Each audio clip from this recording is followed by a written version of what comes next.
Welcome back to my channel. कल हम लोगों का टॉपिक था कि मनोवैज्ञानिक शोध में कौन कौन सी ऐसी बातें हैं जो हम लोगों को साइकोलॉजिकल रिसर्च में ध्यान रखना चाहिए।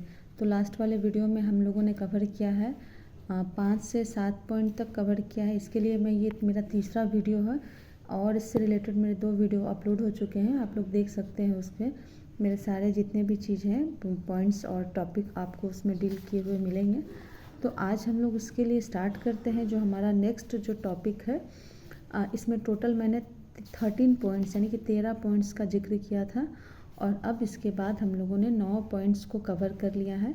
और आज हम लोग बात करते हैं इसकी प्रतिकृति यानी कि रेप्लिकेशन, वेरिफिकेशन और प्रैक्टिबिलिटी की बात करेंगे, ठीक है। और इसमें जो है एक पार्सिमोनी यानी कि इसकी मितव्ययिता की भी बात करेंगे। तो चलिए हम लोग बात करते हैं कि किसी भी साइकोलॉजिकल रिसर्च के लिए जो रेप्लिकेशन है यानी कि प्रतिकृति है, इसका कितना इम्पोर्टेंट रोल होता है किसी भी साइकोलॉजिकल रिसर्च में। तो प्रतिकृति का अर्थ होता है कि पुनरावृत्ति यानी कि फिर से उस काम को करके देखना या फिर उसके बारे में उस काम को फिर से दोहराया जा सके, ठीक है। तो जब रिसर्चर अपने शोध या स्टडी के आधार पर जो भी उनके रिजल्ट आते हैं उसकी जो वेरिफिकेशन है, उसके जांच के लिए वो अपने शोध या अध्ययन को बार बार दोहराते हैं और बार बार दोहराने पर उनका जो रिजल्ट है एक ही आता है, तो माना जाता है कि उनका जो साइकोलॉजिकल रिसर्च है वो क्या है, विश्वसनीय है यानी कि रेलेबल है। और यदि उनके जो रिज़ल्ट में स्टेबिलिटी नहीं होती यानी कि जो रिज़ल्ट है डिफरेंट आ जाता है, तो हम लोग फिर इस समझते हैं कि उनका जो रिसर्च है वो कहीं ना कहीं कुछ उसमें गड़बड़ है। तो जैसे कि अलग अलग समयों में अध्ययन को दोहराने पर यदि अलग अलग परिणाम मिलते हैं तो समझा जाता है कि अध्ययन जो हमारा है, स्टडी जो है हमारा, वो अविश्वसनीय है। ऐसी अवस्था में संपूर्ण अध्ययन का यानी कि जितना हम लोगों ने स्टडी किया है, पूरे स्टडी का जो है हम लोगों को रिव्यू जो है वो आवश्यक हो जाता है। तो ये था हमारा प्रतिकृति, ठीक है। तो ये है हमारा प्रतिकृति। तो आई होप कि आपको ये प्रतिकृति जो पॉइंट्स है ये समझ में आ गई होगी। हमारा 10th नंबर का जो पॉइंट्स है, इसके पहले वाले वीडियो में हम लोगों ने 9th पॉइंट तक जिक्र किया है और आज मैं आपको 10th पॉइंट बता रही हूँ। और टोटल मैं आज इस वीडियो में इसके जितने भी पॉइंट्स हैं वो कवर कर लिए जाएंगे। तो अगर आप लोग मेरे चैनल पर नए हैं तो चैनल पर जुड़ जाइए और चैनल को लाइक सब्सक्राइब ज़रूर करें, क्योंकि इसमें यूजीसी नेट के जो पेपर 1 है उससे रिलेटेड जितने भी आपके टॉपिक्स हैं इस वीडियो में आपको कवर किए जाएंगे। तो उसके बाद का हम लोगों का जो टॉपिक है वो है वेरिफिकेशन। तो साइकोलॉजिकल रिसर्च में रेप्लिकेशन, वेरिफिकेशन ये सारे टॉपिक्स आते हैं। तो अब हम बात करते हैं वेरिफिकेशन यानी कि सत्यापन। तो किसी भी जो साइकोलॉजिकल रिसर्च है या फिर साइंटिफिक रिसर्च होती है उसमें जो है सत्यापन का गुण होना बहुत ही ज़रूरी होता है। इसका मतलब यह है कि एक जब रिसर्चर द्वारा जब परिणाम जो हमारे रिजल्ट आते हैं उसकी जांच जो है दूसरे रिसर्चर या अनुसंधानकर्ता अपने अध्ययन के आधार पर करते हैं। और जिस स्टडी में यानी कि जिस रिसर्च में जितना ज़्यादा नियंत्रण का गुण होता है उसमें यह विशेषता यानी कि कैरेक्टरिस्टिक्स होती है कि वो उतनी ही अधिक उसमें विशेषता देखी जाती है। इसको आप लोग एक बार फिर से सुनने की कोशिश करें कि किसी भी वैज्ञानिक शोध में सत्यापन का गुण होना आवश्यक है। इसका अर्थ है कि एक रिसर्चर द्वारा परिणाम जब प्राप्त होते हैं उसकी जांच दूसरे अनुसंधानकर्ता अपने अध्ययन के आधार पर करते हैं। जिस शोध में जितना ज़्यादा नियंत्रण का गुण होगा उसमें यह विशेषता उतनी ही अधिक देखी जाती है। किसकी? वेरिफिकेशन की, ठीक है। नेक्स्ट पॉइंट है हमारा व्यवहारिकता। तो साइकोलॉजिकल रिसर्च में व्यवहारिकता का गुण होना बहुत ही ज़रूरी है, क्योंकि व्यवहारिकता का अर्थ है कि जब हमारा रिसर्च जो है वो सैद्धांतिक यानी कि थ्योरेटिकल है या प्रैक्टिकल है, दोनों रूप से जो है वो यूज़फुल होने चाहिए, ठीक है। इसी दृष्टिकोण में शोध के 2 प्रकार बताए हैं। देखिए, अब ये जो व्यवहारिकता है इसके अंतर्गत क्या बताया गया है कि शोध भी 2 प्रकार के होते हैं। एक शुद्ध शोध यानी कि प्योर रिसर्च, दूसरा है व्यवहारिक शोध यानी कि अप्लाइड रिसर्च। अब शुद्ध शोध क्या है? तो शुद्ध शोध को सैद्धांतिक शोध यानी कि थ्योरेटिकल रिसर्च भी कहते हैं।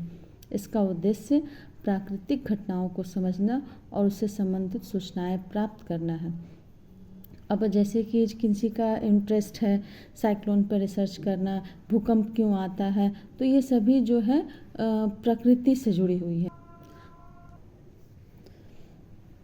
तो इस तरीके से हम लोग देख सकते हैं कि जैसे कि जो भूकंप के बारे में रिसर्च करते हैं या फिर साइक्लोन के बारे में रिसर्च करते हैं, तो इस टाइप के रिसर्च को हम लोग प्राकृतिक घटनाओं को समझना और उससे रिलेटेड रिसर्च हम लोग इस टाइप के रिसर्च को कहते हैं।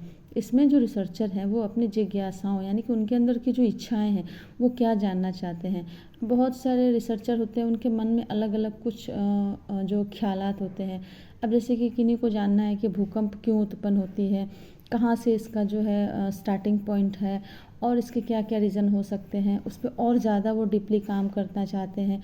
तो ये है उनकी इच्छाओं की संतुष्टि के लिए होता है। तो प्राकृतिक घटनाओं को समझना और उससे संबंधित सूचनाएं जो होता है वो जो रिसर्चर हैं अपनी जिज्ञासाओं को संतुष्टि करने के लिए करते हैं, और वह शोध के व्यवहारिक फ़ायदों पर ध्यान नहीं देते हैं। वो सिर्फ अपने सेटिस्फेक्शन के लिए वो रिसर्च करते हैं कि उनके मन में जो क्यूरियोसिटी थी उनको वो जानना चाहते कि ऐसा क्यों होता है और उस रिसर्च से क्या लाभ हो रहा है, उस पर वो उतना फोकस नहीं करते हैं। लेकिन ठीक इसके दूसरे तरफ जो हमारा ये अप्लाइड रिसर्च है, उसमें उस रिसर्च में रिसर्चर किसी व्यवहारिक लाभ को ध्यान में रख करके ही इस टाइप के रिसर्च को करते हैं, जिसमें रिसर्चर का फ़ायदा होता है या किसी लाभ को वो देखना चाहते हैं। तो इसमें जो है अप्लाइड रिसर्च इसमें शामिल है। नेक्स्ट है हमारा पार्सिमोनी यानी कि मितव्ययिता। तो वैज्ञानिक शोध को मितव्ययी होना ज़रूर चाहिए। इसका मतलब यह है कि किसी प्राकृतिक घटना की व्याख्या यथासंभव सरल तरीके से की जाए, यानी कि जितनी उसमें उसकी वास्तविकता होगी और सरल तरीके से उसका जो व्याख्या है वो की जा सके। इसके लिए जेली तथा जिगलर 1983 ने भी शोध में मितव्ययिता के गुण पर बहुत बड़ा प्रकाश डाला है। मितव्ययिता के लिए किन्होंने काम किया है, तो जेलो और जिगलर 1983। ये मैं इसलिए आपको इनके ईस्वी के साथ बताती हूँ कि हो सके कि अगर नेट के एग्ज़ाम में आपसे पूछा जाए कि पार्सिमोनी पर किन्होंने ज़्यादा जोर दिया, तो इसमें हमारा एक क्वेश्चन बन जाता है कि जेली और जिगलर 1983 में इन पर जो है सो बहुत ज़्यादा प्रकाश डाला है। जिस शोध में अपेक्षाकृत कम समय, कम श्रम और कम धन लगता है उसे मितव्ययी शोध कहते हैं। यानी कि मितव्ययी यानी कि पार्सिमोनी शोध का एक कैरेक्टरिस्टिक्स क्या है कि इस शोध में हमारा समय कम लगे, हमारी मेहनत कम लगे, हमारे जो पैसे हैं वो धन है वो भी कम लगे। तो इस टाइप के रिसर्च को हम लोग पार्सिमोनी रिसर्च कहेंगे।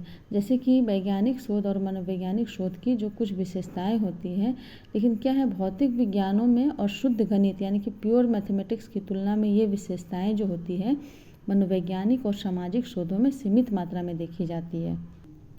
मनोवैज्ञानिक रिसर्च में जितना ज़्यादा वैज्ञानिक होगा, साइकोलॉजिकल रिसर्च जितना ज़्यादा साइंटिफिक होगा, ये जो कैरेक्टरिस्टिक्स है उसमें उतनी ही ज़्यादा देखी जाएगी। तो ये हमारा था साइकोलॉजिकल रिसर्च में इम्पॉर्टेंट जो टॉपिक्स है जो यूज़ होते हैं कि एक साइकोलॉजिकल रिसर्च में क्या क्या इम्पॉर्टेंट टॉपिक है जिस पे हम लोगों को ध्यान देना चाहिए। एक प्योर और अच्छे रिसर्च के लिए रिसर्चर किन किन बातों पे ध्यान देना चाहिए। तो ये टोटल मैंने 13 पॉइंट्स में कवर किए हैं। इसके लिए मैंने 3 वीडियो बना चुकी हूँ। आप तीनों वीडियो पे जा कर के आप विज़िट कर सकते हैं। अगर आपको वीडियो अच्छी लगती है तो वीडियो को लाइक शेयर सब्सक्राइब ज़रूर करें ताकि मेरे जितने भी वीडियो के नोटिफिकेशन है सबसे पहले आप तक पहुँचे।